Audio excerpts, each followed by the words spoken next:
build up to this. They've known for about a good month now that they're coming to St George's Park. They've been overly excited the last 3-4 weeks. When the lads first arrived today, and they look at some of the guys' faces as they got off the minibus, they were a bit in awe of the place. Obviously read about it in the newspapers, etc. And then as we made our way around doing the tour, it's inspired some of the guys to start looking at coach education and doing something different and challenging themselves. So clearly it's a motivational place and an inspiring place, and I'm definitely sure they're going to remember this for a long time. There's a consortium of 4 organisations. Obviously CPR Solutions is one of them. The other organisation is Stallions, and you've got Continental Star and another organisation called Kick It Pathways. What we've done, all the stakeholders have come together, and all the different extracts they've actually done. This has made it happen. It wasn't a simple task of just picking up the phone and turning up here. There was a lot of work had to be done. And the other guys did a lot of work on the ground. That was mainly Lincoln Moses from Continental Star and Abad Hussain from Stallions. We sat down around the table and we discussed the ideas, and we sat down together, and I think it's coming to fruition now. As you can see, today's event has been fantastic so far. Our role in the community is to try and provide a support network, whether it be for players or coaches. I think it's important that we provide a support network that gives individuals the confidence to grow and to challenge themselves and to challenge those around them, which ultimately has an impact on their community, and it's good for the game. Particularly proud of the lads who are out there now. Some of them come from disadvantaged areas, and to see them enjoying themselves and engaging with one another is fantastic. I think what we're witnessing here today, pure evidence that football can act as a vehicle to break down boundaries, whether they be between different communities. But the integration that's taking place, has been fantastic, and again, football's a good driver to break down some of the barriers that exist.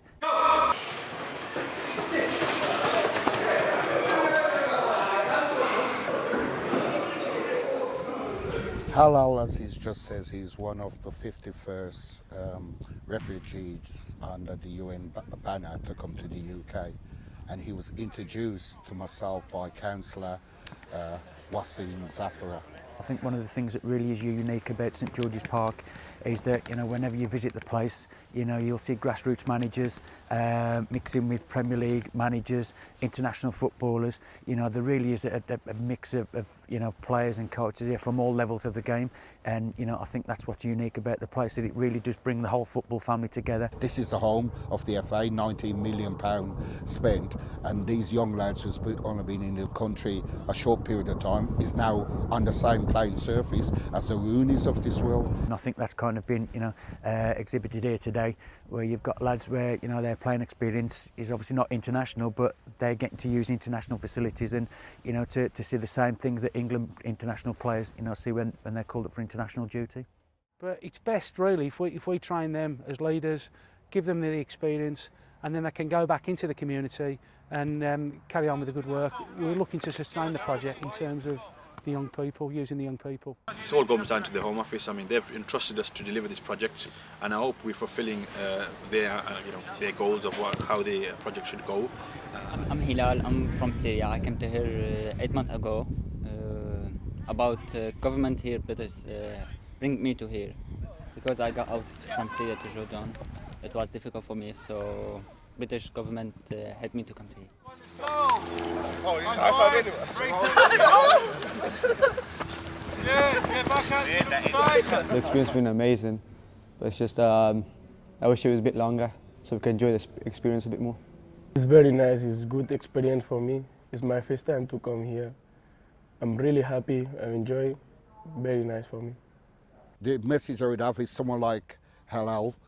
Be patient. It will happen, because sometimes we want things to happen before it's meant to, and we just says be patient and keep digesting everything you've learned, because once you've done that, that will put your heads and above other people out there. It's different because I don't know.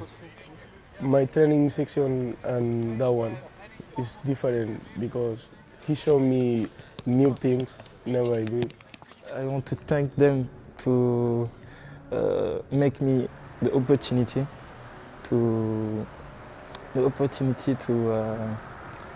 to come here. And again, so I think one thing today's done is give the guys a little bit of aspiration in terms of, you know, well, is this what it's about? You know, I really want to be a part of something like this moving forward. And so they've been encouraged to look at what paths are available to them. And hopefully as a county fair we'll be able to, you know, provide that support that they need. You know, our ethos is to create opportunity for those who under normal circumstances wouldn't have those opportunities. Those opportunities, all they need is someone to open the door for them and let them utilise what's been put in front of them. Myself, I know personally how it feels. It's a very inspiring place. I'm sure my other colleagues have mentioned, you know, how long it took to get this place up and running. It motivates a lot of young people, motivates young and old people to participate in sport or become better people so they can be community champions, community leaders. So yeah, I have definitely been here before and it still inspires me to this day.